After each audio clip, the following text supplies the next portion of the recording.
Please note that this content is for educational purposes and for adults only. Viewer discretion advised. More details available in the description box.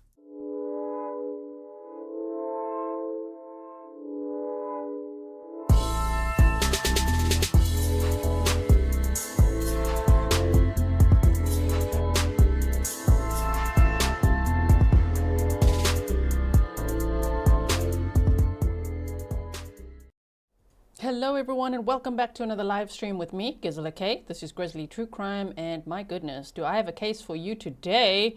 I am interested to see that if you're watching the live stream with me, I put up a poll where you could vote. Have you ever heard of this case? 3% said yes, been following closely. Okay, and then 15% said yes, but haven't followed much, and 82% of you said no, never heard of it before. Well, count me into the 82% from last Friday. I was invited to be on Court TV on Vinnie-Politan Investigates to discuss this case. And so that meant, because I'd never heard of it before, I had to deep dive it instantly, which I did. Thank you so much to Grizzly Cat for getting me all the documents, all the probable cause affidavits, indictments. That absolutely helped my homework so much. If you want to buy Grizzly Cat a coffee, her link is in the description box. My coffee link is there, and the Mod Squad's coffee link is there. So thank you so much to everyone buying coffees. But oh my word, this case, we have to talk about it. It's like, I can't even believe we missed this case. How? It's crazy. Okay, so what we're going to do is I'm going to show you a quick video clip so you get a little overview. Then we're going to do a presentation with a bigger overview. Then we're going to read some absolutely insane documents. Okay, so hold on one second. Yeah, this one. I want to show you this clip first to warm us up. Here we go. The most shocking murder case in American Fork anyone can recall. That's what a veteran officer is saying about some new developments in the case that now has the victim's wife and mother-in-law behind bars. News specialist Dan Rascone is covering this story for us.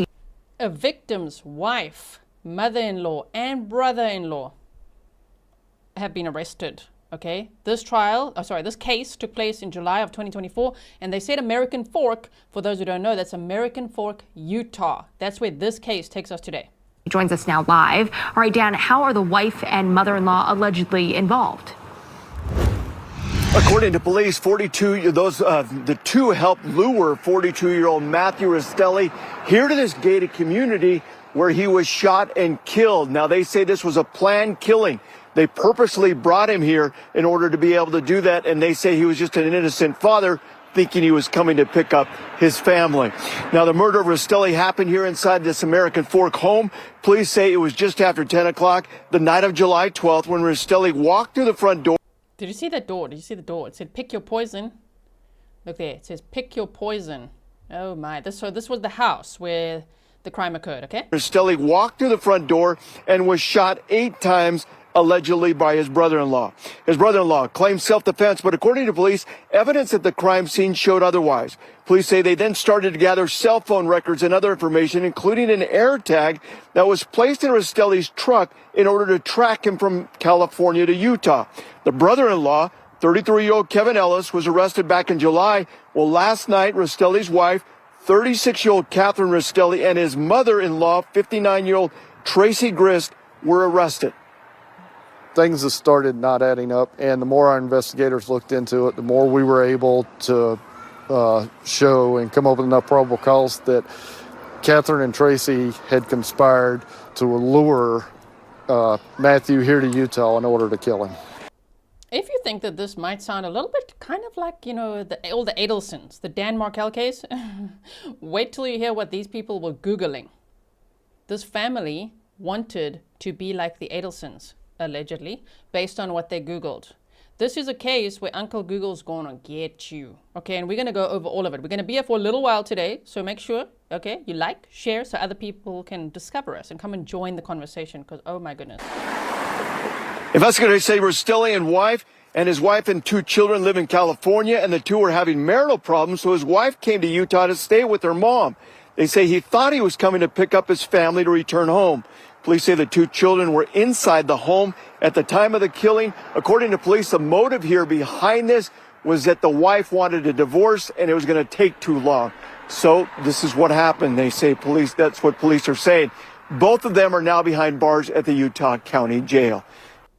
what the wife wanted a divorce, but she decided, nah, it's going to take too long. So then you conspire to kill your husband? Now, let's go over this. Okay, then we're going to look at the documents. So this is the first we look at the clip. Now we're going to do a layer of information, and then just wait till we get into the documents. So Matthew Restelli is the victim in this case. And he was born on May 4th of 1982 in Houston, Texas, to Diane and Thomas Restelli. He loved the outdoors, fishing, mountain biking, walking trails, and he married Kathryn Restelli in 2017. They had 2 children together. On July 12th of 2024, Matthew was shot at his mother-in-law's house in American Fork, Utah. His children were 3 and 5 years old at the time. Now, just to note that Kathryn and Matthew lived in California. So according to Matthew, the victim in this case, who was shot to death by his brother-in-law, he thought they were doing okay. Like, they were happily married. They had 2 kids. He didn't think that a divorce was even on the cards. So the deception and the betrayal in this case is one that is just, you can't imagine that this could happen, right? Okay, so I wanted to show you a quick little, I guess, pictogram. We have, no, now my mic is too loud. Someone said it's too soft. I don't think so. On my side here, it looks good. Okay, so this over here is Tracey Grist, wannabe Donna Adelson, mother-in-law of the victim, mother of baby girl Kathryn Restelli. Remember when you saw the clip, they said that Kathryn decided to go and visit her mom. So she drove from California to Utah to go stay with her mom for a little while, right? So Kathryn is Tracey's daughter. Kevin Ellis is a son of Tracey. This is the matriarch. She's got 7 children. That's why there's all these pictures. This is one sister who testified at a preliminary hearing about text messages, and she gave lots of interesting information. And the 3 on top have been arrested, all in connection with Matthew Restelli's death. They were charged with murder, conspiracy to commit murder, obstruction of justice, domestic violence in the presence of children, and all of that. Okay? And here's the victim, Matthew Restelli, and he had 2 children with Kathryn. From a previous relationship, he had another child. And so sometimes you'll see, like on his obituary, they'll say he has 3 children, right? But he had 2 children with Kathryn. So Matthew and Kathryn married for about 7.5 years. And Matthew and Tracey, the mother-in-law and son-in-law, they don't get along. They don't like each other. She doesn't like him. And that is why already you can feel those Adelson vibes, you know, of like Donna being like, I don't like him for Wendy. I don't like Dan Markell for Wendy. Like that, right? I see the True Crime with a Sarge is here. Thank you so much for joining True Crime with a Sarge. You guys, if you haven't done the Sarge's quizzes, you got to get on them. He does such great quizzes on his community post, on YouTube Shorts, all over the place. I love the quizzes. Thank you so much. All right, so does this help? I hope it helps. Okay, it always helps me just to picture who the heck is who. Remember that Tracey and Kathryn are accused of conspiring together to have this murder done, and their hitman is Kevin, as in Tracey's own son, as in Kathryn's own brother. So I think that this family thought they're going to one-up the Adelsons, and instead of involving a hitman, maybe that they thought was too risky, they're just going to use their own family members. Now, I must already add that Kathryn Restelli, she surprised everybody by pleading guilty to lesser charges, but very serious charges. Murder, conspiracy to commit murder, all of that, all the big ones. She pleaded guilty to those and will, very likely, she's expected to testify against her mother and brother. So with her, I don't really have to say allegedly because she's admitting to it. She's admitting to it. The other 2 are going to be on trial. They say it should be January of 2026. But you know how it goes. Things could get delayed. But for now, put in your diary, pencil in January 2026. So we will be so ready for that trial, okay? Now, Matthew and Kathryn had been married for 7 years, 7.5 they say, but were allegedly experiencing marital difficulties. Kathryn said it was financial challenges and claimed that Matthew was verbally abusive, but then later told a friend, nah, he was actually never abusive. Now, Matthew's mother noted that Kathryn was the one with anger issues. On June 20th of 2024, Kathryn and the 2 kids traveled from their home in California to American Fork, Utah to stay with her mother, Tracey, for a while without informing Matthew. So Kathryn decided, you know what I'm going to do? I'm going to pack the 2 kids in the car, okay, and I'm going to go. I'm going to my mother's house, and I'm not even going to tell my husband. I mean, That's already so horrible. What horrible abandonment. And the guy had no idea. He's like, what? Like, he got home and he was like, wait, what? Did you guys leave me? Like, what is happening? And she's like, oh no, I'm just taking a breather. I'm just with my mom for a little while. So Kathryn was concerned about custody laws as she had taken the children across state lines without Matthew's permission. So she Googled a bunch of that, and we're going to get into that later. She consulted a divorce attorney who advised her to file for divorce in California, which left her feeling helpless about retaining custody. So she thought she could, based on everything we've seen from the documents which we're going to go over, she could pack up the kids, go to Utah, and then that's it. File for divorce there and never see her husband again. I mean, very juvenile as well. Her plan is just so dumb, okay? So before Kathryn departed California for Utah, she put an air tag in Matthew's truck. Now, I've heard various stories about how this air tag ended up in Matthew's truck. One would be that Kathryn deliberately put it in his truck because he didn't know about it. Another one was that Kathryn got one of her sisters to put it in Matthew's truck in California. However it happened, there was an air tag, an Apple air tag, which is a little device that tracks your location, right? So if you have the air tag and family members add you with the app to track that air tag, they can see where you are at all times, right? So the whole family, Kathryn's whole family was tracking him. He didn't know. Okay, so there's a little screenshot from some documents that we're going to go over later as well, which says, Matthew's truck with a California license plate was found in front of the residence where he was found deceased. A record search of this California license plate showed that Matthew Restelli was the registered owner of the truck. A search warrant was granted to search Matthew's truck. On the 18th of July of 2024, detectives searched Matthew's truck and an AirTag device was found in Matthew's truck. This AirTag was found in a cloth storage drawer, which was resting on the passenger side front floorboard of Matthew's truck. The AirTag was found at the bottom of the drawer, which was filled with random debris, including paper, receipts, magazines, snacks, and drinks. Based on the location of the AirTag, detectives observed that it would have been difficult to find if you were not looking for it. A search of Tracey's phone. Tracey's the mother-in-law of the victim, right? Kathryn's mother. So a search of Tracey's phone and the wife, Kathryn's iPad, showed that Tracey, the wife, and the shooter all had shared access to the AirTag device to be able to monitor it. Now keep that in mind, because remember that these three are claiming it was self-defense, that here arrived this estranged husband and he just like burst into the house with a knife and like, sure, we didn't know, but like you did know because you were tracking him with an AirTag and all talking about the exact time that he would arrive. So the AirTag was labeled truck, and the poop emoji was also displayed next to the title truck on the AirTag. Oh my word. So yeah, Kathryn, her mother, her brother, and some of her sisters were tracking Matthew's location via this AirTag. So it sounds to me like Kathryn and her mother and brother, pick your poison, those three, they seem to have told the other family members, because remember Tracey's got 7 children, so there's other brothers and sisters. They were telling the other grown-up children that, ooh, this Matthew guy, he's like very unstable, he's verbally abusive, and he's like so angry, and we don't know what he's going to do if he comes over here, because everybody was tracking him, which I find kind of weird, right? But they were all like, oh my word, and where is he, and is he going to be here, and wow. So, but this really, to me, this is just, how do you claim self-defense when you're tracking the exact moment he's going to arrive? And other factors. So Matthew had no idea that Kathryn was looking into divorcing him. He asked Kathryn if she'd left him, and she reassured him. She even said, I love you, while he was on the way, but she reassured him that she was just taking a breather for a few weeks. Kathryn then started going on dates. So while she's reassuring her husband that she abandoned in California, and he's dying to see his kids, he's like, where's my wife? What is happening? He's continuing to work. She's going on dates. She's Googling how to tell a guy you're on your period. She's Googling how to get rid of hickeys.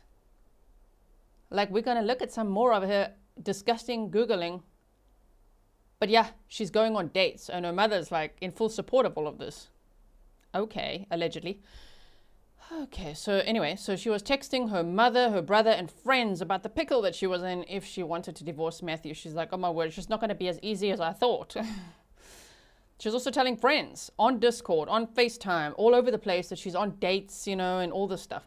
Now, Tracey, Kevin, and Kathryn allegedly started conspiring about ways to solve this little problem. Seeing as divorce was going to be so difficult, how else could they solve the problem? To have Kathryn there, to have the grandkids there, and just be rid of that guy, right?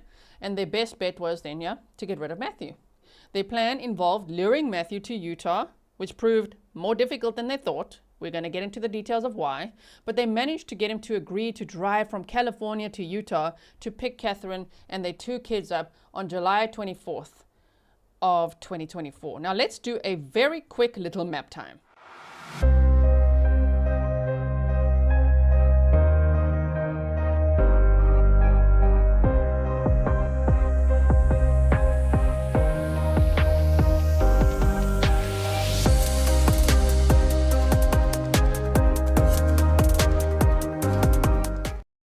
Okay, and we are back. Let's make this a little bit smaller like this, shall we? Hold on 1 second. Actually, we can take it away now and we can just do this so that we can just focus quickly on the map. I just want to show you the distance. Like, holy crap, it's 9.5 hours. It's not a short drive. I mean, poor Matthew Restelli was saying to Kathryn, okay, so when are you coming home? She's like, soon. Meanwhile, she's trying to make plans with her mom of how she can avoid going back to California, back to her husband, back to the father of her children. Like, the kids want to see their dad. Shame. Like, they lived in Temecula, California, Kathryn, Matthew, and the 2 kids, right? But remember, Kathryn had decided, that's it, I'm going to Utah, to American Fork, Utah, to go and stay with my mom. That's 9.5 hours. They expected this guy to drive this far? 9 hours and 39 minutes, and that's without stopping. This guy would be driving shame for like 11 hours, all excited, just to go and be like, oh, I'm going to see my wife again. I'm going to see my kids. Let me go pick them up. Let me go pick them up. Because what he offered to do was, don't worry, I'll pay for a rental car. All you got to do is pick up the car and come home. Nope, she can't do that. Can't do that because, you know, she had a fake sprained ankle. Another plan her mother came up with. Okay, so this poor guy drives all this way, getting there to American Fork, Utah at 10:06 p.m. on July 12th of 2024. And 1 minute after getting there, as he walks in the house, he's shot to death. That is disgusting. I can't believe what these people did. Oh, my word. And it is alleged for the others that have to go on trial, but for what Kathryn pleaded guilty to. Wow. Okay, so we've got the AirTag information, and we know that he drove from California to Utah to pick Kathryn up and their 2 kids. That was the plan, and he was okay with it. But that is some commitment. That is amazing that he's like, it's okay, I'll drive like 11 hours. You know, I mean, including stopping for gas, stopping for snacks, all of that. Pit stops, right? On July 12th of 2024, Matthew made his way from California to Utah, excited to see his wife and kids again after missing them for 3 weeks. He arrived at 10:06 p.m., no clue that his wife had been cheating on him, going on dates, looking up just hours before this. Something like pet names for a lover. Yeah, so he arrives at 10:06 p.m. on that day.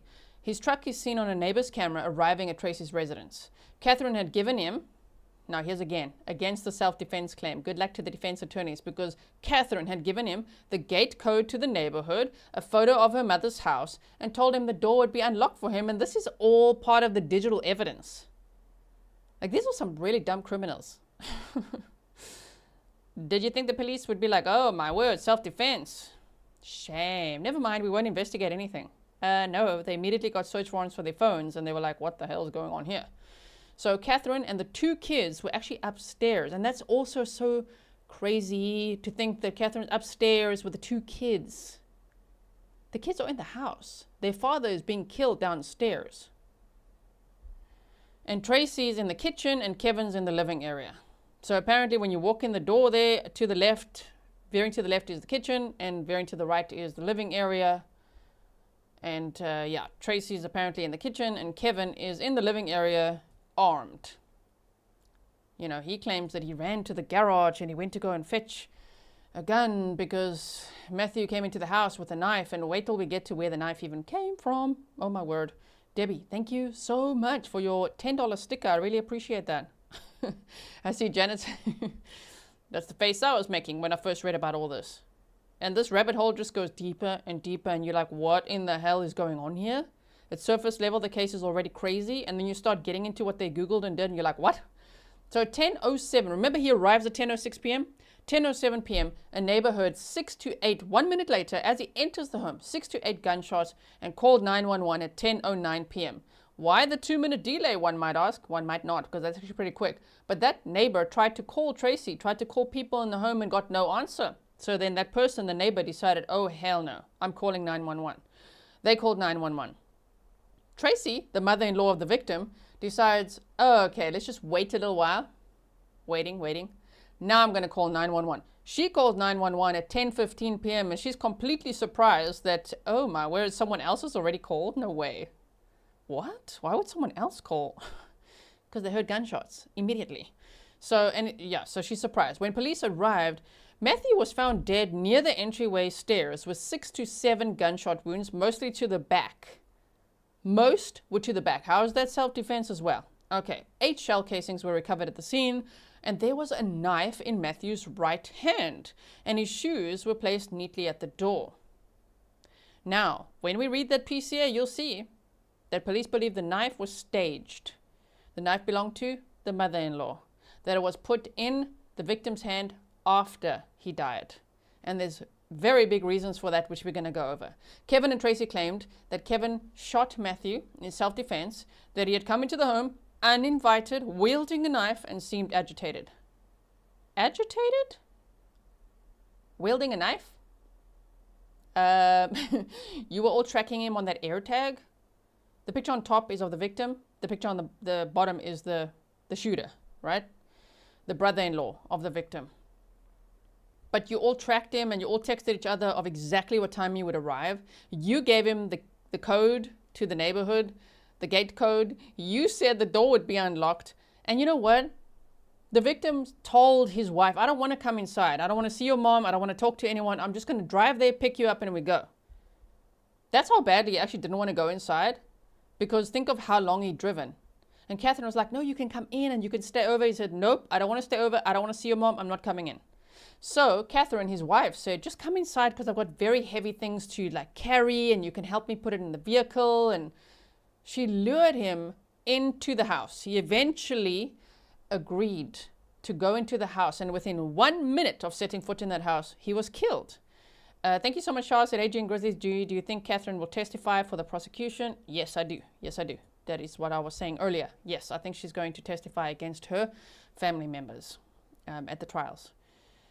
So let's review the probable cause affidavit and discover the digital evidence that the police have already revealed that they have. And then we'll get back to this presentation and you can see when they were all arrested. Kevin, the brother-in-law, arrested immediately, same day, charged with murder, conspiracy to commit murder, obstruction of justice, 2 counts of DV in the presence of a child, possession of firearm by a restricted person, and drug possession. In fact, we only have one more slide after this, so let's quickly do this. Then we're going to dive into that PCA. Tracey, the mother-in-law of the victim, was arrested on October 29th of 2024, and she was charged with the same charges that her son was charged with. Also, murder, conspiracy to commit murder, and all the others.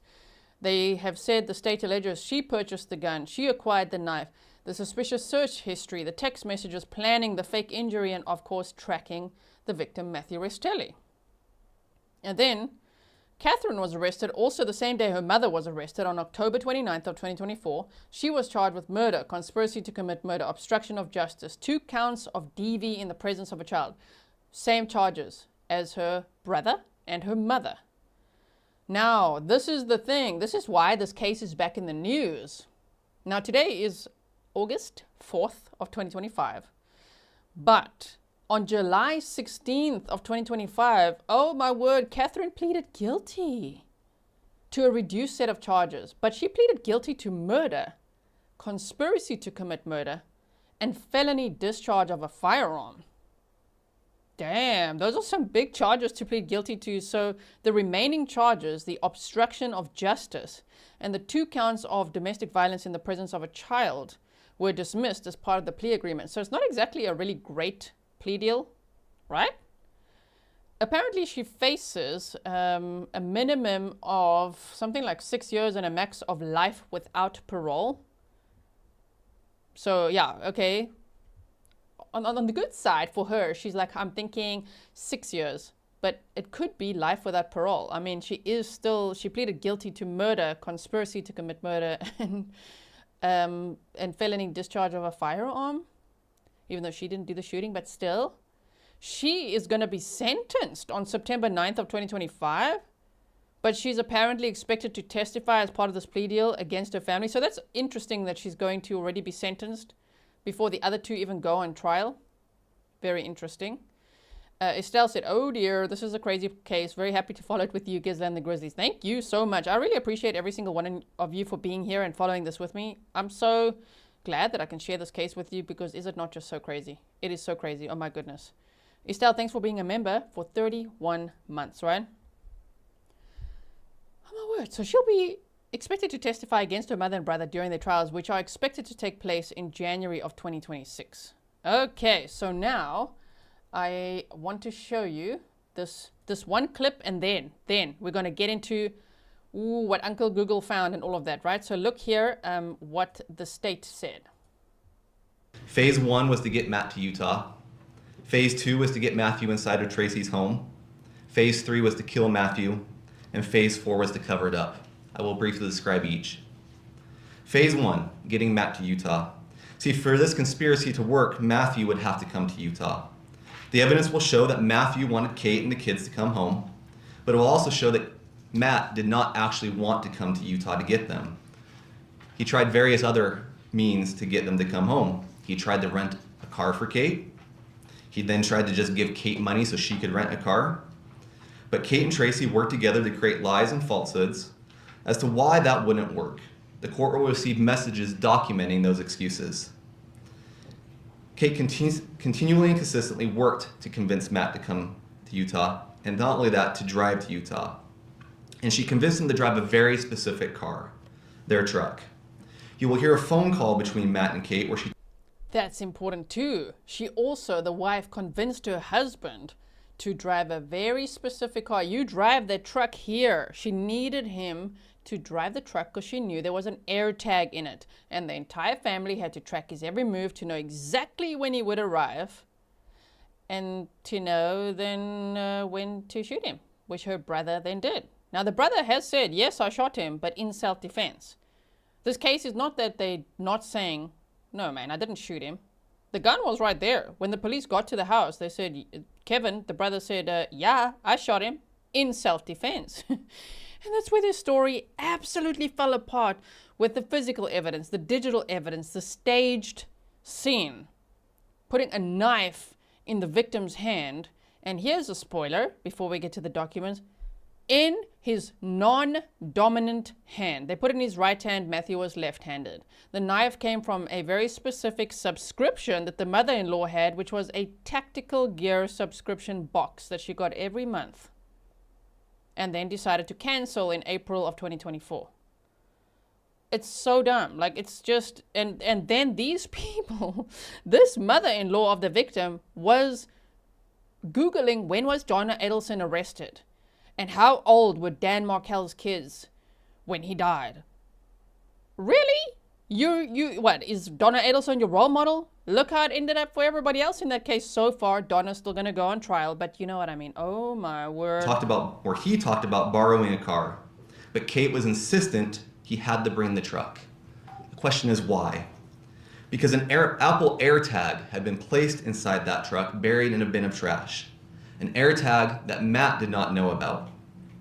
Kate made sure he brought that truck because the AirTag would allow the Grist family, multiple members of the family, including Kevin, to track him on his drive. But even though Kate had convinced Matt to drive to Utah in the truck, the family could track him, there would yet be another problem. How would they get Matt to come to the house? See, the phone calls between Matt and Kate the court will receive today will show that Matt had one purpose. He was there to pick up his little family and go back to California. He even stated he didn't even want to go in the house. He didn't even want to turn off the truck. He just wanted to wait outside for them to come out with their bags. He would load them up and they would start to drive. See, one reason Matt didn't want to go inside the house is because he and Tracey to put it fairly or nicely, just didn't get along.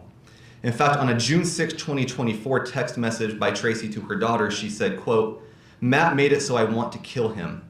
He straight up lied. I'm gonna kill him."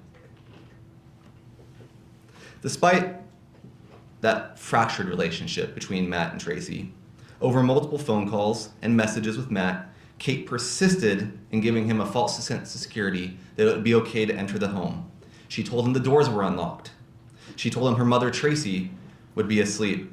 In fact, Tracey told Kate to tell Matt something to the effect of, "I'll be as sweet as sugar to him." Meanwhile, the family was monitoring that AirTag. Again, Kevin was part of the group that could track Matt through that AirTag. We know that he could monitor it at least as early as June 26, which was over 2 weeks before the killing. In one text message exchange with Kevin told Kate that he could come back to Utah from a trip to Idaho if Matt came to Utah from California. Specifically, he said, quote, "If I have to rush back, I can make that happen." He then sent Kathryn a screenshot of Matt's Apple AirTag location through the tag in the truck. Throughout the day of the homicide, there were numerous phone calls between the family along with messages, many of which discussed Matt, and preparations were made throughout the day. Tracey had a private lunch with Kevin at a local sushi bar, and only a few days before that, Tracey had deleted her entire chat history with Kevin. The youngest daughter who lived in the home, They thought they were really smart. They like set their Snapchat settings to delete messages within 24 hours, and they deleted the entire chat history at some points. Listen, like the police are going to find everything that you were researching, including all the Donna Edelson stuff.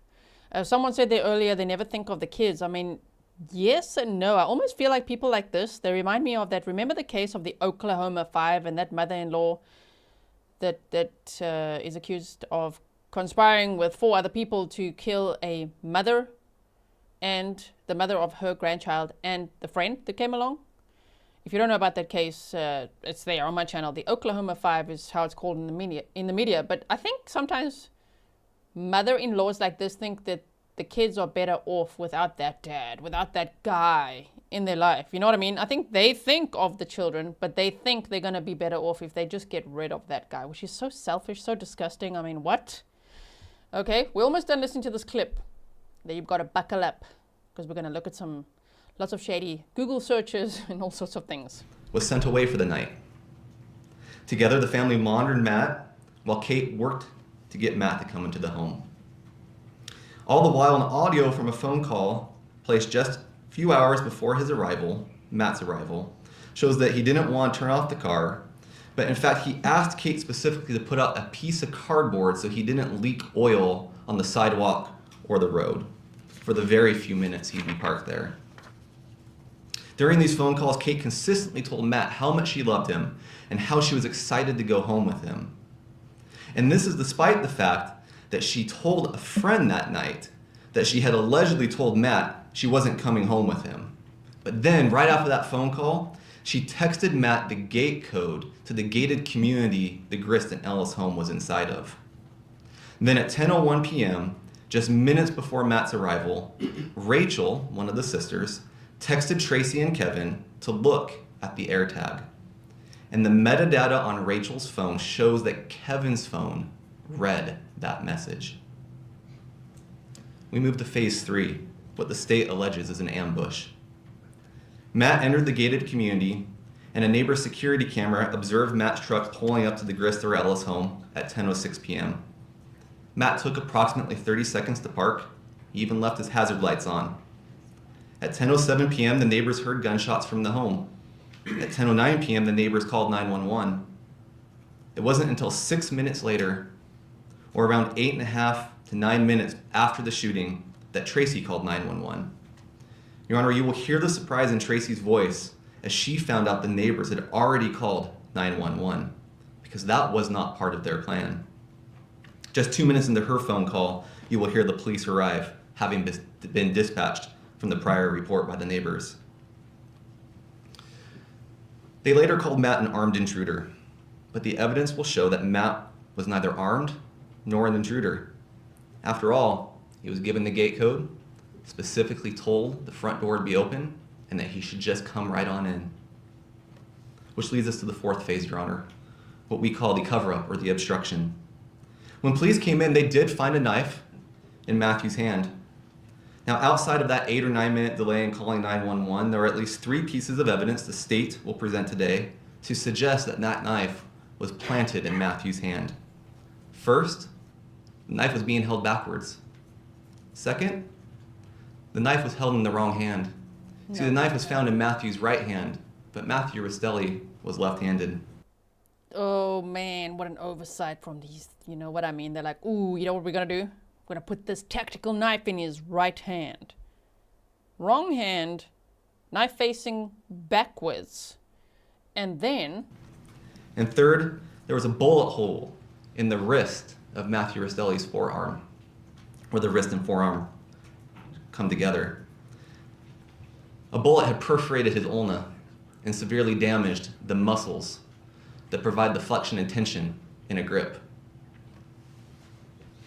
Your Honor, you will watch the body cam of the 3 co-defendants and be able to observe numerous inconsistent statements.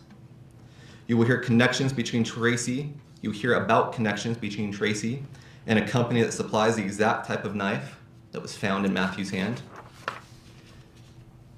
You will hear that on June 16th, 2024, Tracey Google searched Utah, shoot, break-in. And you will hear that. Okay, so there's only about a minute left. I'm going to link this for you. So now we're going to switch to the documents because we're going to go over all of this now in a little bit more detail. This was from the preliminary hearing. And wow, the judge decided, yes, this can absolutely go to trial. But then, as we know, Kathryn pleaded guilty. Thank you so much, Melissa Richmond, for the sticker. Kathryn pleaded guilty, and her brother and mother are pleading not guilty, and they're going to go to trial, which they anticipate would be in January of 2026. So now we're going to get to all these details. Are you ready? My word. What a read this is. Okay, so here we go. I'm going to make it nice and big for you so that you can see. And I also have a picture of Matthew Restelli, the victim in this case. 42 years old.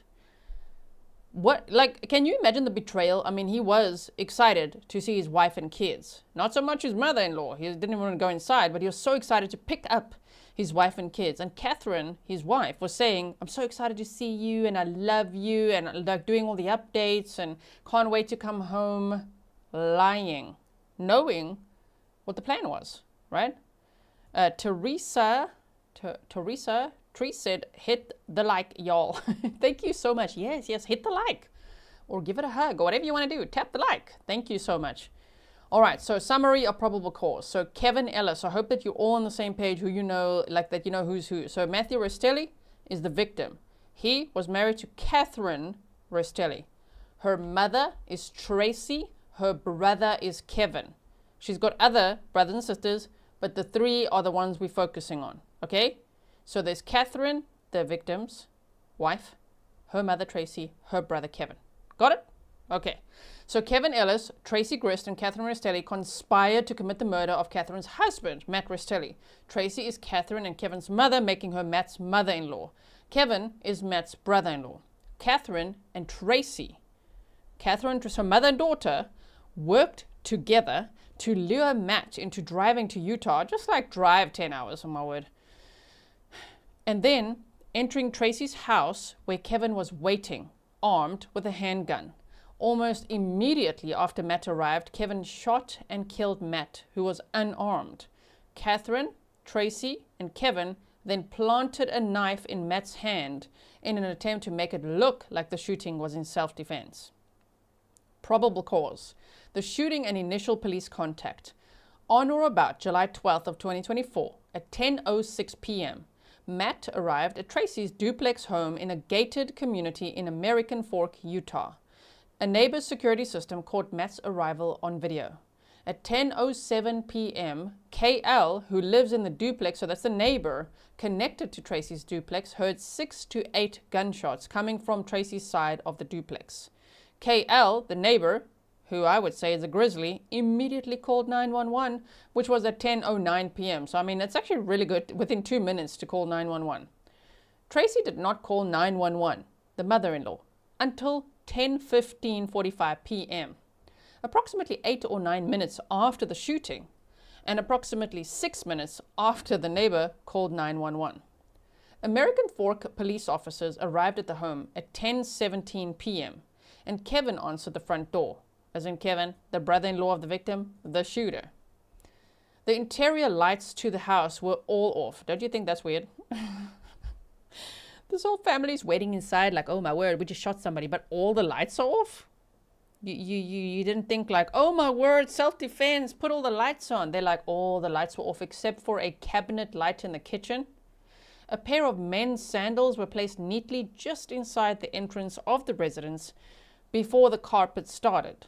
The initial responding officer found Matt's body mere feet from the door, laying face down in the middle of a hallway with no shoes on.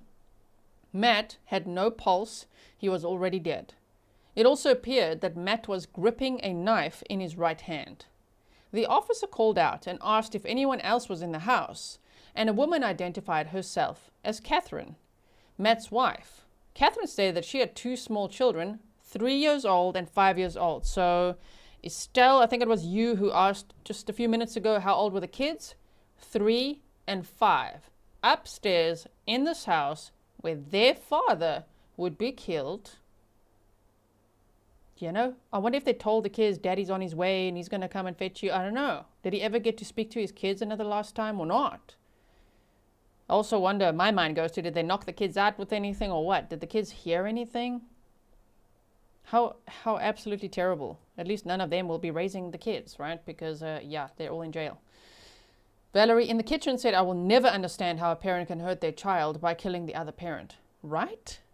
And I mean, do they really think they're not going to get caught? I guess they do. I guess each time they think they're not going to get caught or what? So, I mean, the officer...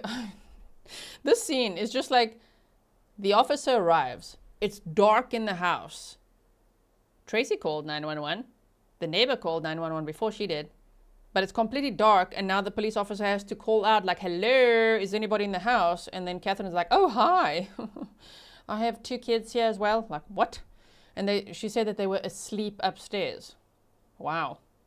Kathryn also told the officer that she had been upstairs and was waiting for Matt to come and talk to her. Oh, you wouldn't even meet him at the door?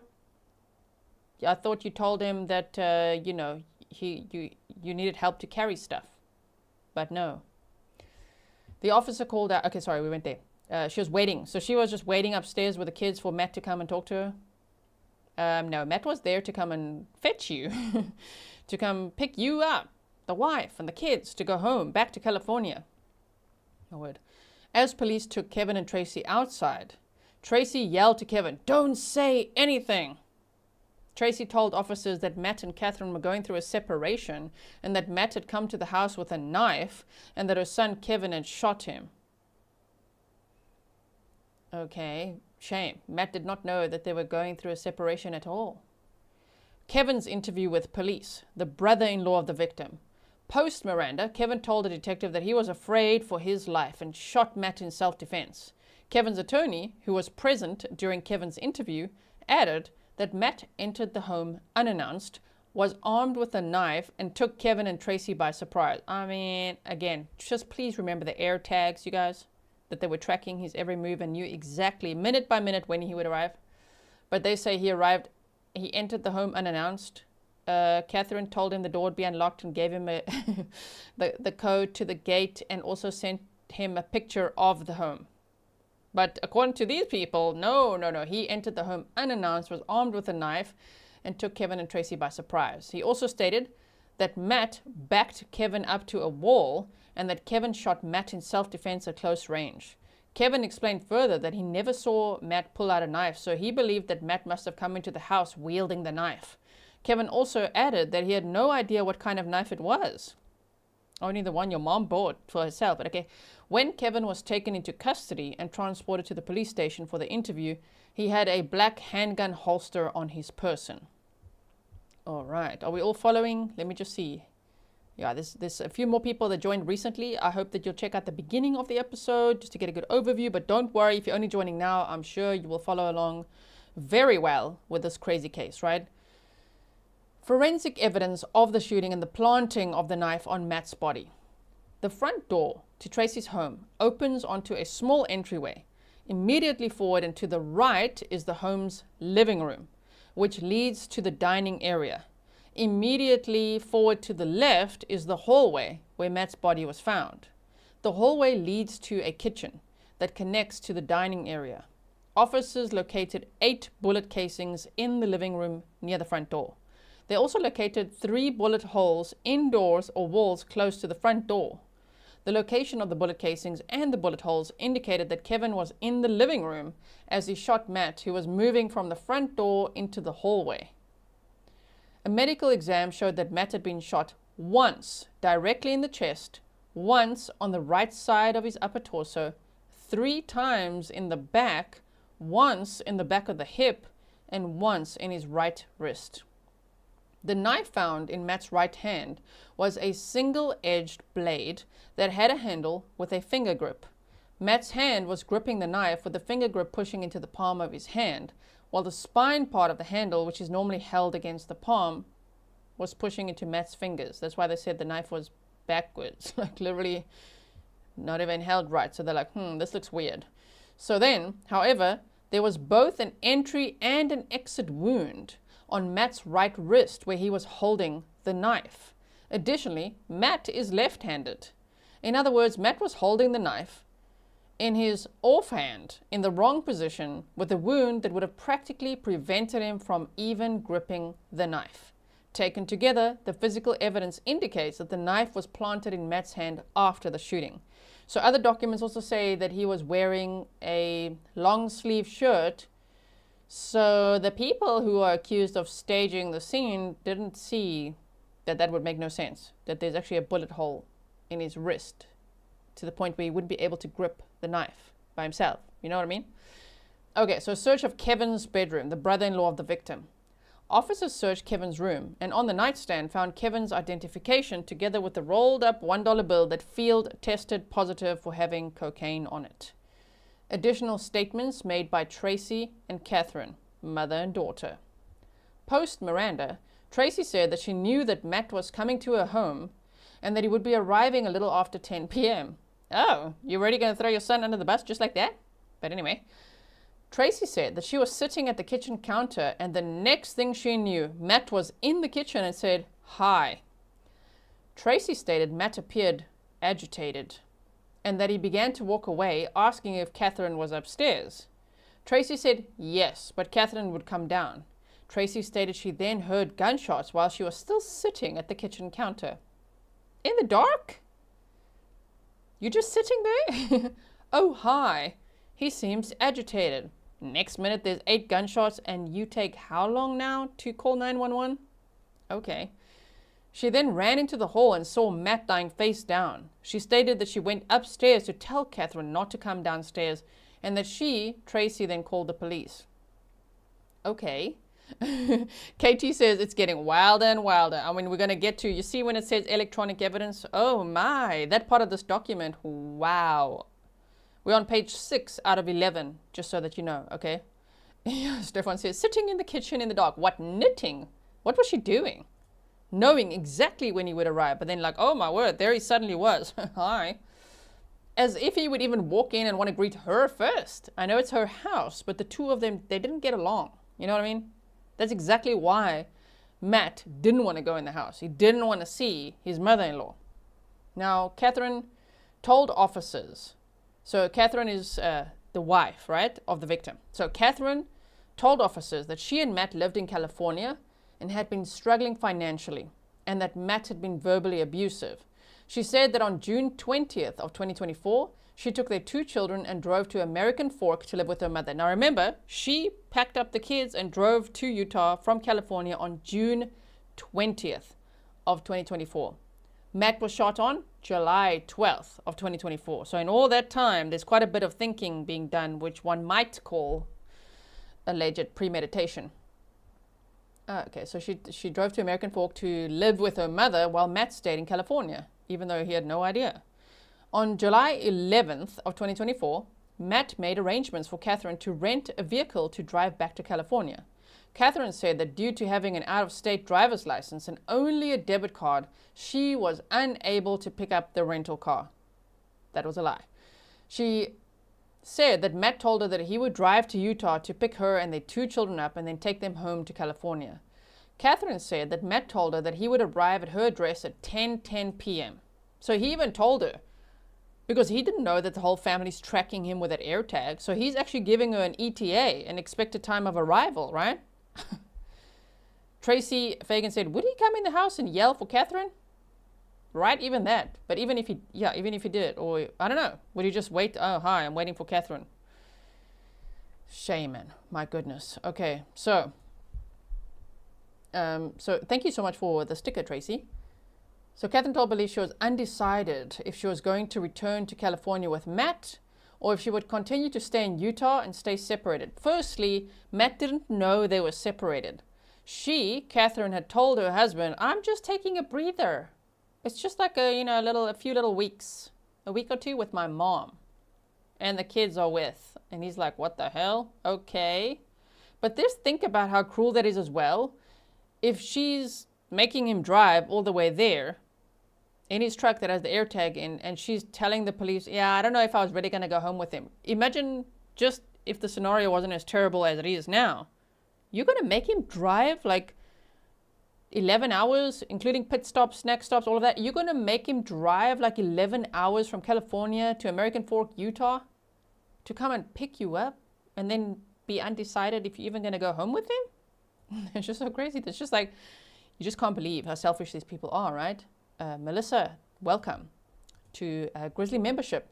Check, if you are joining membership today, by the way, just a side note, go and check out the members only playlist because yesterday we had a members only live stream and you might quite enjoy it. There's lots of behind the scenes stories that I tell you guys, all sorts of things, right? Okay, so, wow, she told police she was undecided. I mean, the audacity to even still sit there after his death and tell police that. I don't know if I was going to go home with him or stay separated.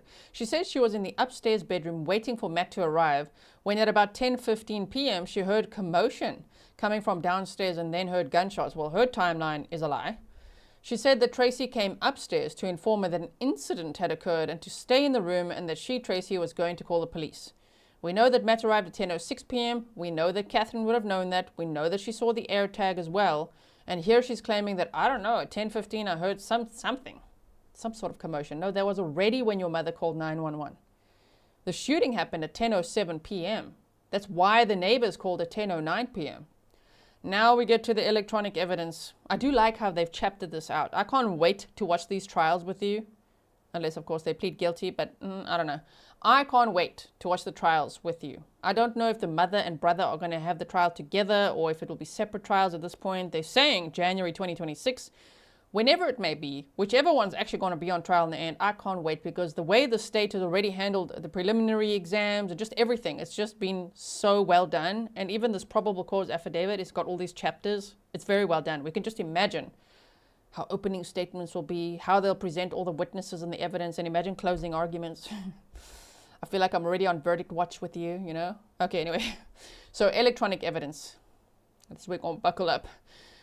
Kathryn's cell phone and iPad, Tracy's cell phone and Matt's cell phone were collected by evidence. The following is a partial description, of incriminating evidence found on those devices. The knife found in Matt's hand was made by a company called Evatac. While searching Tracy's phone, the mother-in-law's phone, detectives found an email that was sent by Tracy on April 10th of 2024. Remember, this shooting happened on July 12th of 2024. So way back, April 10th, it's not way back, but just a few months prior, April 10th of 2024, Tracy, the mother-in-law, sends an email to support@mytacticalpromos.com. In the email, Tracy asked the company to stop sending a subscription for tactical box mystery gifts to a certain friend of hers. Tracy was at that friend's house in California from April 2nd to the 14th of 2024, helping the friend move into an assisted living center. A detective found a video connected to mytacticalpromos.com that showed the unboxing of one such tactical box. Inside the box shown on the video was what appeared to be the exact model and color of the knife that was in Matt's hand. I mean, no, stop it. Just stop it. You're gonna plant a knife in the victim's non-dominant hand after he had also been shot through the wrist, which makes it impossible for him to grip. The knife will also be planted backwards, and the police can trace where the knife came from, which is a subscription box of the mother-in-law's. Can you imagine being that police officer? And then you're like, okay, wait, let me just have a look. Let me look at these emails, My Tactical Promos, go to YouTube maybe, look at My Tactical Promos, and there's an unboxing. And you're like, damn it, that's the exact same knife that was found in the victim's hand. Oh, no. Oh, my word. Okay, so on June 6th of 2024, Tracey texted her daughter. So that's another daughter. Remember Tracey, the matriarch, the wannabe Donna Adelson? She's got 7 children. One is Kathryn, one is Kevin. Those 3 are arrested, right? And then she's got 5 others. Now, some of those others, 1 or 2 of the sisters, testified at some of these preliminary hearings, right?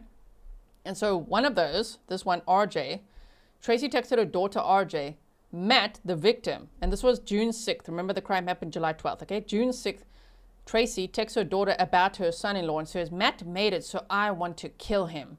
When Katie asked about whatever I said about her being the camper too much, which I never said anything, he straight up lied. I'm gonna kill him. Whoa. So like a month and a bit before, the mother-in-law's telling her other daughter, I'm gonna kill this son-in-law of mine.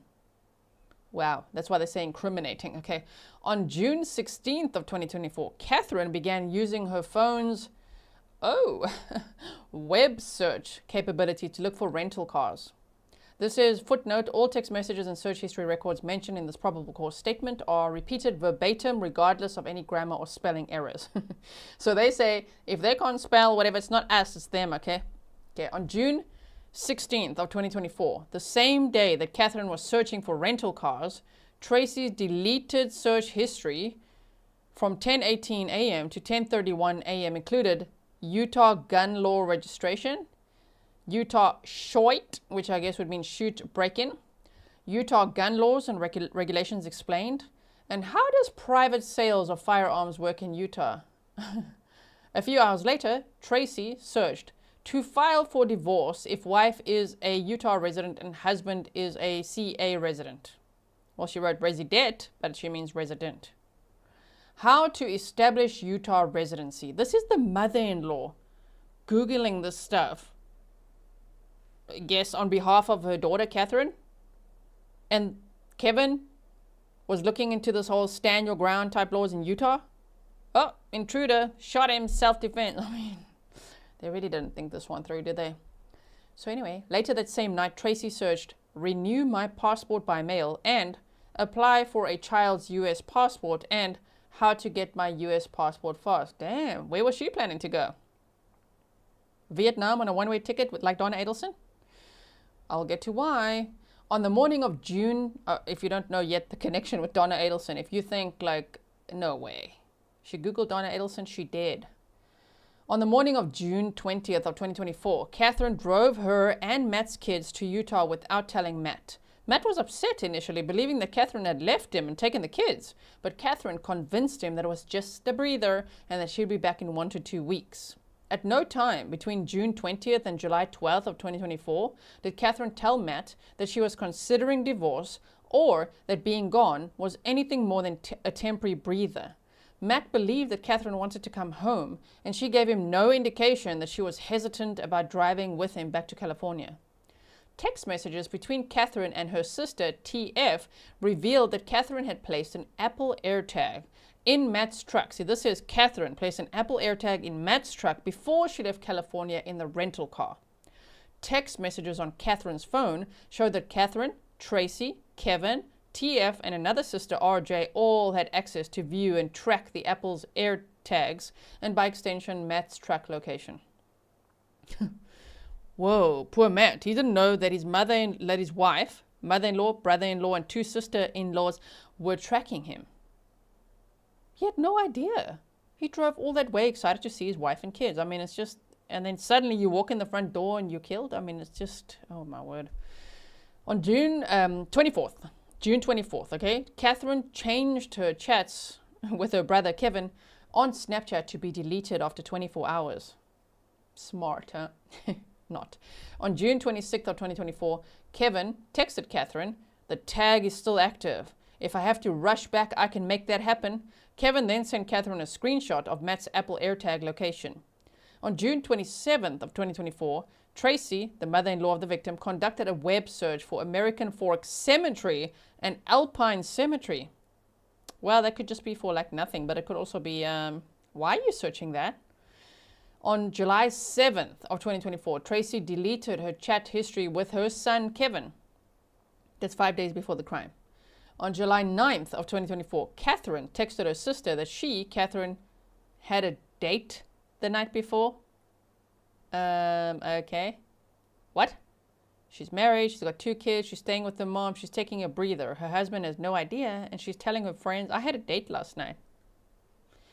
On July 11th, Kathryn made a phone call to a divorce lawyer the day before Matt was murdered. On that same day, a friend of Kathryn texted Kathryn, "What happened with the lawyer?" Kathryn responded to the friend, "Doesn't look good." The friend responded to Kathryn, "Can you talk?" Kathryn responded to the friend, "I'm still processing that, it sucks." Kathryn also responded, "I just have to establish residency. Matt, expects me to be driving home tomorrow. He reserved a car." The friend responded to Kathryn, "Do you think you'll drive there if you don't come home?" Kathryn responded, "The lawyer said I'm in a tough spot." On that same day, another friend texted Kathryn, "How did your attorney meeting go?" Kathryn responded, "Honestly, I'm effed." The friend responded, "How so?" Kathryn responded, "Just dumb CA law. I just feel hopeless." The friend responded, "So you have to stay in CA, huh? What are you going to do?" Kathryn responded, "I don't know. I'm still trying to process it all." The friend responded, "So you can't leave the state, huh? Matt probably knows and made it so that you're screwed." I mean, no. No. Matt didn't do any of that. Matt didn't even know. Matt didn't even know that his wife wanted to leave him. Like, what? She's making up that he's verbally abusive, but then Kathryn's bragging to friends, "Yeah, I cheated on him all the time, online and in person." We're going to get to that. But, okay, she's looking up a divorce attorney. She's going on dates, and Matt has no idea he's home alone in California, missing his wife and children. He will drive all the way to Utah just to get them. On July 11th of 2024, Tracey searched. Here you go, everyone. When was Donna Adelson arrested? Donna Adelson is a woman charged with hiring a hitman to kill her son-in-law. So for those of you who might not know about the Dan Markel case, and that Donna Adelson will be on trial, even though her son's already been, and the hitman's been, and the hitman's, girlfriend, all of this, there's been many trials already. Okay, but the matriarch there in that case is like the mother-in-law was conspiring to kill her son-in-law over grandkids and all of that, and also didn't like her son-in-law very much. What? This mother-in-law is Googling Donna Adelson? She's trying to draw inspiration from someone who allegedly orchestrated the murder of their son-in-law. Well, that's just crazy. What? April, thank you so much. She said, "Thanks for all your hard work, Gisela." Thank you so much. Oh, there's Grizzly Cat. Grizzly Cat, thank you so much for these documents. It helps so much to fill in the blanks, especially with just video clips and things online. This is where all the details are at. So thank you to Grizzly Cat. On July 11th, the day before the murder of 2024, Kathryn texted her mother, "Matt doesn't want to drive out. He's depositing money for me to rent a car." Obviously, because Matt would have to drive from California to Utah and back. If Kathryn rents a car that he's paying for, she just has to drive one way. Okay? So she said to her mother, "He's depositing money for me to rent a car." Tracey, Kathryn's mother, the victim's mother-in-law, responds, "Nope. Well, we will just stay with you spraining your ankle and just keep putting him off. It's fine." Kathryn then responded to her mother, "Yep, if you deposit money, then I can use it to pay for a lawyer." Tracey responds, "Yes, sir. It would be $550 rental, $550 deposit, and $300 gas." Kathryn responds, "I'll tell him." Tracey then responded, "Plus, you're gonna sprain your ankle soon." Oh my word. the mother is telling her daughter, don't worry about it. You're going to sprain your ankle and he's definitely going to be driving out here. Kathryn responded, yes, he wants me to leave tomorrow. I have to make arrangements for the car today. Tracey responded, can't drive with that ankle. Tracey texted a little later in the conversation, I know we can wrap it and make it look swollen under the wrap. Wow. I mean, yeah, planning many different ways to convince Matt to drive all the way from California to Utah to lure him to the house, where it seemed like they all had very, very sinister plans for him, right? Kimberly, welcome. So, on July 12th, that's the day of the murder, right? July 12th of 2024, in the early morning, Tracey and Kathryn were texting about the car rental when Tracey texted her, it might help your story if you say you were there, and they said no. Also, you might call them, and it's better for them to say, yeah, you were here and we couldn't rent the car. Help your story? Wow. Later that day, Kathryn texted Tracey, he's going to drive out. Tracey then texted Kathryn, I'll call you. Tracey then makes a 5-minute phone call to Kathryn. Thereafter, still on July 12th, Tracey texted Kathryn, I'm meeting Kevin for sushi. Shortly after that, Tracey searched, it's happening, meme. She looked for a meme. She's looking up a meme on Giphy or Jiffy.com, however you pronounce it. People say it differently, right? Memes. While allegedly planning a murder. You're like, it's happening. I'm taking my son for sushi, and then you tell your daughter, don't worry, it's happening. That's so disgusting. On July 12th of 2024, Kathryn messaged some of her friends on the online group chat platform Discord and told them, no, you guys, I can't. This is too... Okay. Kathryn tells her friends on Discord, I have to do big girl things today. Wish me luck. And I think Kathryn was 36 years old last year, if I'm not mistaken. A 36-year-old mother of 2 wife is like, I have to do big girl things today. Wish me luck, really? And then when people in the chat asked her, what do you mean? Kathryn would not disclose what she meant. So Kathryn's mother, the mother-in-law of the victim, is sending memes to her daughter. It's happening. And Kathryn is telling her friends on Discord, I have to do big girl things today. Wish me luck. I mean, oh my word. Kathryn recorded several of the phone calls between Matt and herself. She recorded them? She recorded several of the phone calls between her and her husband as Matt drove from California to Utah on July 2024. Did she think this would help her case? Like, see, I recorded the calls. We said we love each other. I don't know how she thought this would help, but okay. In one phone call, Matt spoke to Kathryn about the route that he was taking from California to Utah and gave Kathryn estimated times of arrival. In another call, Matt told Kathryn that he wanted to leave the truck running as they loaded up in the truck since he would only be there for about 15 minutes. Kathryn appeared to be taken aback by this and stopped talking and then began to speak as if she was confused about Matt not turning off the truck when he arrived at the residence. Kathryn then returned to a normal speaking voice and said that it was fine. Kathryn then asked, are you going to come inside? Matt did not respond to the question, so Kathryn asked again, are you going to come inside and help me load up? Matt then responded, yeah. Kathryn said, okay, the front door is always unlocked, okay? In a later conversation, Kathryn told her husband, Matt, that if Matt was too tired, Tracey, his mother-in-law, her mother, said that he could sleep there, and that Tracey would keep her distance and that Tracey would actually be asleep. Kathryn stated that she just wanted Matt to be comfortable. Kathryn assured Matt several times that it would not take too long to load the truck up to leave. Both Kathryn and Matt said they love each other, and Kathryn then texted Tracey that she told Matt these things, and Tracey responded, very good. Wow. A little after 8 p.m., shame, 2 hours before Matt was killed, Matt asked Kathryn to put cardboard down in front of Tracey's house so he would not leak oil onto the street. In another phone call, also a little after 8 p.m., Kathryn again asked Matt if he was going to come inside and confirmed with him that he would come inside to help her load up the truck.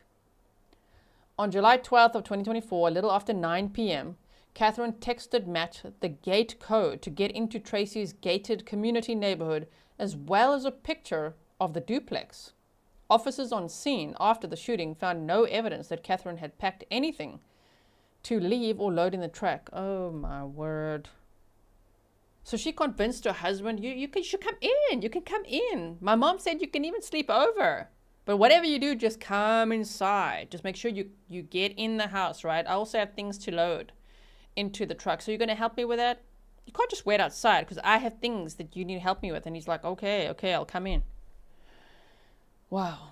On July 12th of 2024, 12:49 p.m., so now they go a little bit back in time again, right? 12:49 p.m. Same day, but just early in the day, RJ, one of the sisters of Kathryn, texted TF, another sister. Kate talked him into coming out.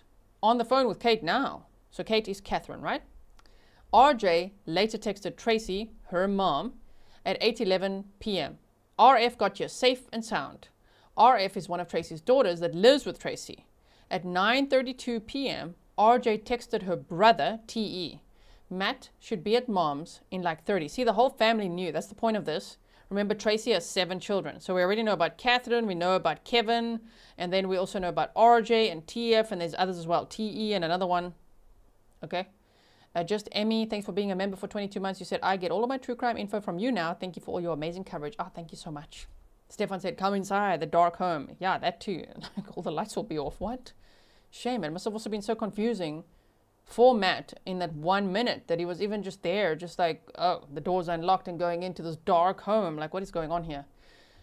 Wow. Okay, so the whole family was tracking Matt on this AirTag, and one of these other sisters said to the brother, another brother, Matt should be at mom's in like 30. I have RF here. I think she's got Kevin, Kate, and JT there.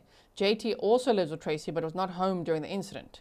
RJ texted Tracey at 10 p.m. OREM. O-R-E-M. RJ then texts Kevin at 10:01 p.m. Kevin, OREM, keep an eye on Find My. On July 14th of 2024, this is now 2 days after the murder, a recorded phone call occurred between Kathryn, Tracey, and DR, who is Matt's mother. So, shame. Matt's mother's name is Diane Restelli, right? So Kathryn phones her mother-in-law, and Matt's mother-in-law phones the other mother, you know what I mean?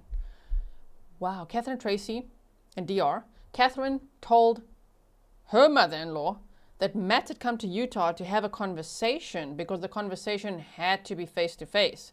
Kathryn said that Matt was upset that he was coming out. Kathryn said that she did not know where the knife was on Matt, and it was very traumatic to walk past his body. Kathryn stated she did not want to look. Tracey said that Tracey, bought the gun that Kevin used on Matt back during COVID. Tracey also stated that the gun was locked in a safe high up in the garage. Tracey said she had no idea where Kevin was when Matt was shot, and that Tracey, was in the kitchen.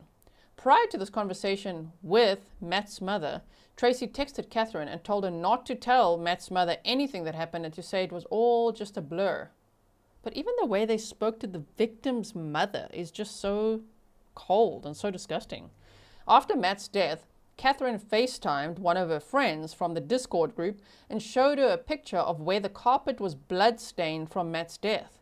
The friend overheard Tracey say that if she had known that the friend liked death, Tracey would have taken a picture of the body. When the friend told Kathryn that she was sorry that Matt was dead, Kathryn said, "It's okay, I'm happy." The friend told police that Kathryn, I'm so glad the friend spoke to the police, but wow. Okay, the friend told police that Kathryn would often complain about how much she hated Matt and how horrible Matt was. Kathryn also confided in the friend that Matt was never physically abusive. Lastly, Kathryn would often brag to the friend that she cheated on Matt both in person and online. Ew. On July 16th of 2024, Kathryn was getting ready for a date while speaking to a friend. Look at the date. July 16th, 4 days after her husband was killed while she was in the house upstairs with the kids, after she had lured him there. Kathryn confided in the friend that she never had any intention of returning back to California or getting back together with Matt. Kathryn also told a friend that Matt entered the home with a knife and that Kevin went to the garage and grabbed the gun and shot him 8 times in front of the stairs. When the friend asked what kind of knife Matt had, Kathryn said it was a tactical knife. Kathryn's web search history on her iPad showed that a few days after Matt's death, Kathryn searched, "How soon is too soon to tell somebody you love them?" and 5 ways to get rid of hickeys. Huh? A few days after Matt's death, she's searching 5 ways to get rid of hickeys? How soon is too soon to tell somebody you love them? Whoa, whoa, whoa. Didn't she just go on like one date or whatever? You know what I mean? Like, oh my word, this one is a red flag in every sense, right? Wow. Okay, so that was that page 11. There's this one extra. There's a PCA for each person, but this just has a few little details that adds to what I just told you about. So I'm going to just stick to the highlighted parts here, right? So wait, it was here. So here they said about the knife in Matt's hand. They said based on these observations, it was clear to see the knife was being gripped and not loosely held. And the blade was facing inwards towards Matthew instead of pointing outwards towards a threat. So here as well, let's just read how they staged the scene according to the state, right? This was on the 12th of July of 2024. At approximately 22:25, medical arrived on scene and began to conduct life-saving measures on Matthew. Prior to medical arriving on scene, patrol officers took a picture of Matthew. It's clear to see in this photograph that Matthew is lying on his stomach. Matthew's left arm is lying on the floor with his left hand near the top of his head and his left thumb knuckle touching his hairline on his forehead. Matthew's right arm was extended out, as if his arm was fully extended away from his body in a 45-degree angle to his side. In Matthew's right hand, a knife is clearly seen. The knife in Matthew's hand was gripped with the blade facing towards his hand, and the grip of the knife was between his thumb and index finger knuckles. Hold on one second. The knife was gripped with Matthew's right thumb wrapped around the knife and in line with his other 4-finger knuckles. Matthew's index, middle, ring, and pinky finger were gripped around the handle of the knife with the pads of these fingers touching his palm. Based on these observations, it was clear to see that the knife was being gripped and not loosely held. Also, the blade was facing inwards towards Matthew instead of pointing outwards towards a threat. And then they said, based on training and experience as a detective, I observed this picture and observed that it did not appear that Matthew was holding this knife when he was shot. It appeared that the knife was deliberately placed into Matthew's right hand after he'd been shot dead. While speaking to the family of Matthew, detectives discovered that Matthew was dominantly left-handed. Detectives attended the autopsy of Matthew. During the autopsy, a bullet wound was found in his right wrist area. This wound appeared to be a bullet that had entered one side of the wrist and exited the side of the wrist opposite of the entry. The exit wound on the wrist was a circular shape with tissue and bone being forced out of the exit wound. The medical examiner performing the autopsy confirmed that this was a bullet wound. Matthew was wearing a long-sleeve shirt when he died, and this wound was not observed by law enforcement until the autopsy. Or, the people who, staged the scene. Detectives found it reasonable that if someone were to place a knife into Matthew's right hand after he'd been shot, that the person also would not have seen the bullet wound in Matthew's right wrist due to his long-sleeve shirt. Thank you so much, Anne. Jay Ballou said, I wonder what happened to Tracey's husband, Kate's father. That's a good question. I haven't heard anything about him yet. Shall I dig some more? Now here as well, remember they talked about where the knife came from? They said this knife was a folding pocket knife with a blade approximately 4 inches long and a handle approximately 5 inches long. After researching the knife brand, detectives found that the company Evatac sold their brand to another company. It was discovered that My Tactical Promos put these Evatac knives into tactical mystery boxes that can be purchased from My Tactical Promos, and we know that they found an email that Tracey had sent to stop receiving those, right? Now, on the 15th of July of 2024, it says a report was made to the American Fork Police Department. Remember the crime happened on July 12th, right? By a friend of the wife, Tracey's daughter. This friend reported that the wife herself had been in a friendship for 3 years. The wife and herself had been in friendship for 3 years. And during the last year of their friendship, they speak daily through text message, apps, and video chat. The friend reported that on the 13th of May of 2024, she received a text message from Kathryn, which read something to the effect of, I'm trying to wait. I just might murder Matt today though. Ooh, in hindsight, that's that's a red flag, like huge. Wow, and all these text messages. I'm so glad that friends came forward as well, because then they have even more evidence, right? Detectives searched the wife's phone and did find that on the 13th of May of 2024, Kathryn did send a message to this friend, and the message said, "I'm trying to wait. I just might murder Matt today, though." We already read about the I have to do big girl things this morning, wish me luck. My word. The wife's friend said that on the 13th of July of 2024, the wife called the friend and told her that Matt was dead.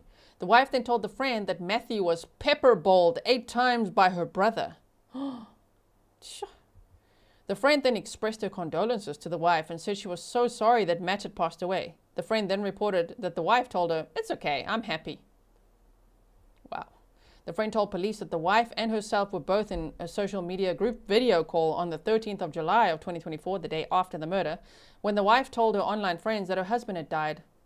After telling the group of people that her husband had died, the wife then showed the online group a video, the area of the residence where Matthew had died, including the blood left on the carpet after Matthew's body was removed from the residence. Like, can you imagine being in that friend group and then this person is walking around the house doing like FaceTime, because they said it was FaceTime, on using Discord, I guess, I don't know, but FaceTiming, video calling and saying, look, here, this is where he died.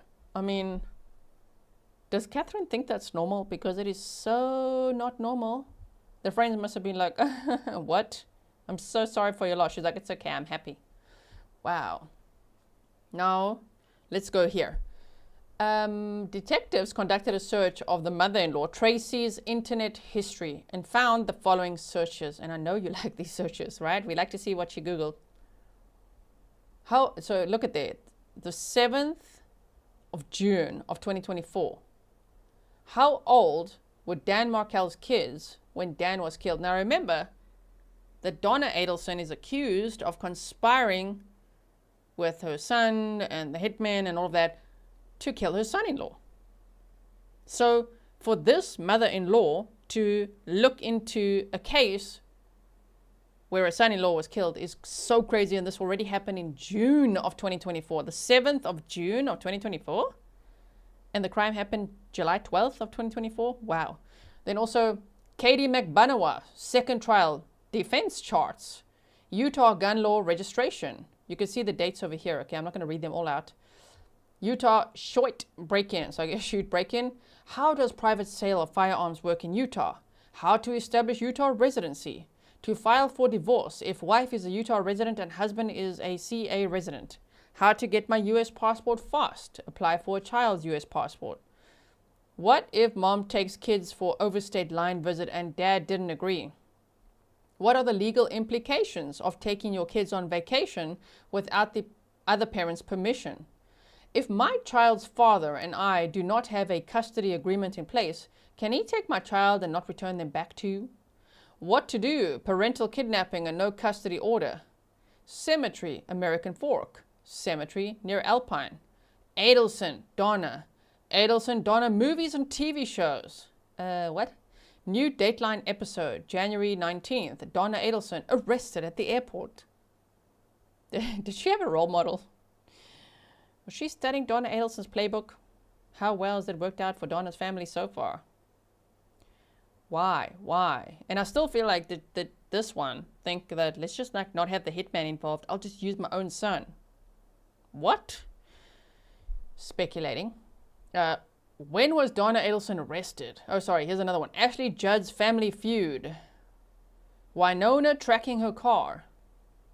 On the 12th of July of 2024, 14:13 hours MST. It's happening meme, which we know that was on the day. Detectives conducted an internet search of Donna Adelson and discovered, I mean, they didn't know at the time, they don't know every case in every state, so they're like, what? Donna Adelson. And discovered a Dateline episode involving Donna Adelson. In this Dateline episode, it was discovered that Donna Adelson was arrested for helping arrange the murder of her son-in-law, Dan Markel. It was also discovered by detectives conducting an internet search of Dan Markel's murder that there were custody issues between Donna's daughter and Dan Markel, who was in a divorce with Donna's daughter, Wendy Adelson. Wow. Tracey says maybe her and Wendy can write another book together. I know, right? Okay, we're almost done. I know we've done a lot today. This also said the male told investigators that he sold. So this is about where did the firearm come from. They investigated. There was some other guy that initially bought it, but then this male that they tracked down said no, he told investigators he sold the firearm around the year 2020 to Tracey Grist.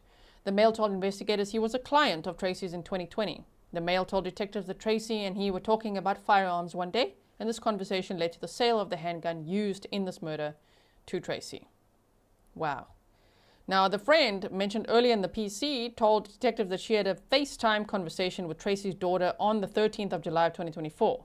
During this conversation, the friend reported that the daughter told her that Matt entered the residence with a knife, so the shooter went to the garage and got the firearm from the safe.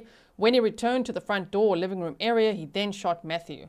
When the shooter was detained and brought to the police department for questioning, officers located a holster in his waistband. Based on the timeline of Matthew arriving at 22:06 and the reporting party hearing gunshots at 22:07, that's 1 minute later, detectives found it unreasonable that the shooter collected the firearm from the garage and then returned to fire upon Matthew. So, I mean, that's not happening, that he's running up and down to the garage. He's like standing in the living area based on the timeline, allegedly standing in the living area, ready for Matt to come through that door, right? On the 6th of June of 2024, Tracey texted one of her daughters, plus Matt made it so I want to kill him. We already read that, right? Okay, and let me just see, was there anything else? No, that's it for here. Now let me quickly just show you where Kathryn pleaded guilty. Here she is. Then is to count 1, murder, domestic violence, a second-degree felony, punishable by 1 to 15 years in prison. How do you plead? Guilty. As it pertains to count 2, conspiracy to commit murder, domestic violence in Utah, second-degree felony. How do you plead? Guilty. As it pertains to count 3, felony discharge of a firearm, domestic violence, a first-degree felony. How do you plead? Guilty. Thank you. I will find you knowingly, voluntarily, intentionally entered the pleas. I will receive the same, and I will dismiss the remaining counts. Thank you, Your Honor. And then he Okay, so I'm going to link that clip as well if you want to watch the rest of that too. She could face 6 years up to life without parole in prison for pleading guilty to those charges and is expected to testify against her mother and brother. Wow. So ooh, nice. Okay, hold on 1 second. I would like to thank Court TV for asking me to speak on this case because it made me deep dive it and I find it tremendously interesting and I'm so glad that we can follow it together. Court TV is going to premiere the episode where I was on for the first 3 segments on Friday. Okay, I've already put the link that is on the website on Patreon. But I'm going to show you this quickly. Hold on 1 second. Look here, look here. Oh, my bad. That's all zoomed in now. You can go and watch the premiere of this on Court TV after this today. See, I just typed in Court TV, right? There it is. The death of Matthew Restelli. Vinnie Politan investigates. So this is premiering in 107 minutes if you're watching live with me, and it says at what, 1:15 a.m. That's my time. The time is always local to you. Okay, so if you didn't know, the time is always local to you. That's my time. If you go click on it, it's going to show what time it is starting for you. So I hope you guys will be there and chat. Okay, I might be if I'm still awake. And also I will be discussing this case that we just discussed today with Josh Ritter from Courtroom Confidential on his channel on Wednesday night. Now, I don't know, wait, what time would it be? It's 2 o'clock in the morning for me, which is like 8 p.m. Eastern, I think. 8 p.m. Eastern, 5 p.m. Pacific time, okay, on Wednesday. But I'm so glad that we could deep dive this today. We know quite a bit now already about it, right, based on those documents. So thank you again, Grizzly Cat, for the documents. Now we know quite a few things of what this family is accused of, that Kathryn pleaded guilty, that Kevin and Tracey are going to be on trial in January-ish of 2026. So we'll keep an eye out for that, or any upcoming hearings or any changes in the case, of course, as well. Please make sure you like if you haven't yet and share so that other people can also find this information, because we all want to be ready for the trial closer to the time. Of course, closer to the time, we'll revisit some of this. I'll do like a trial prep episode and all that. But I hope that you feel like you know the case a little bit better now. Before I started the live stream, over 80% had never heard of the case. So I will see you maybe in the Court TV chat later. I'll put the link in the chat as I say goodbye. And thank you so much for watching and studying this with me. I really appreciate it. And I will see you in the next one. Stay safe.